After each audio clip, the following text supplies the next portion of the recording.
Hey folks, I really am glad you joined me today. This is Stephen Price with Grow Together.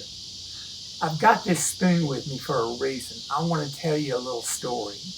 There was a man that had a dream, and he was walking down this hallway, and he looked into a room, and all these people were just starving.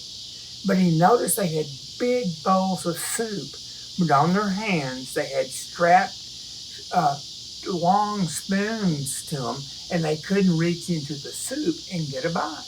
They were starving. So he walked down the hall and he saw another room just like the first one. Only this one, the people were happy and they were healthy. Difference is they dipped their spoon into the soup and fed each other. Don't you agree that we need each other today, especially in this day and time? We need to serve one another.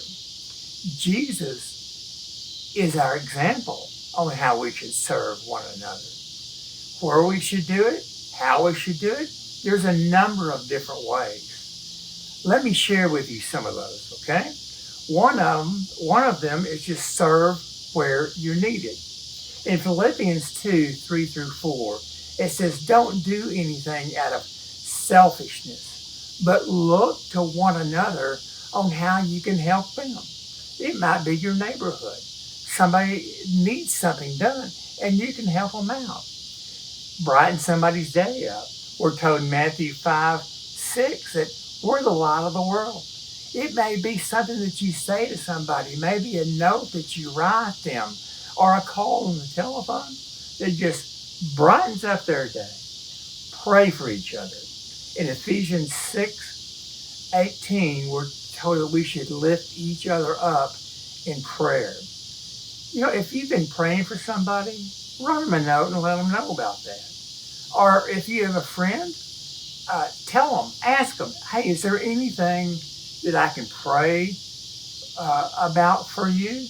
Let them know that you care and then do it. Take friendship offline. We're told in Ecclesiastes 4, 9 through 10 that two are better than one, because if one falls, the other one can lift them back up. So again, instead of putting a like on the Facebook page, write somebody a letter like we were talking about. Give them a call on the telephone.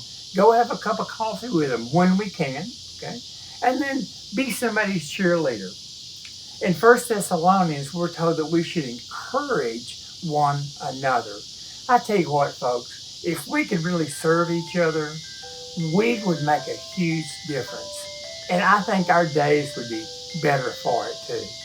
Hey, this is Stephen Price on Grow Together, and anything's possible with God.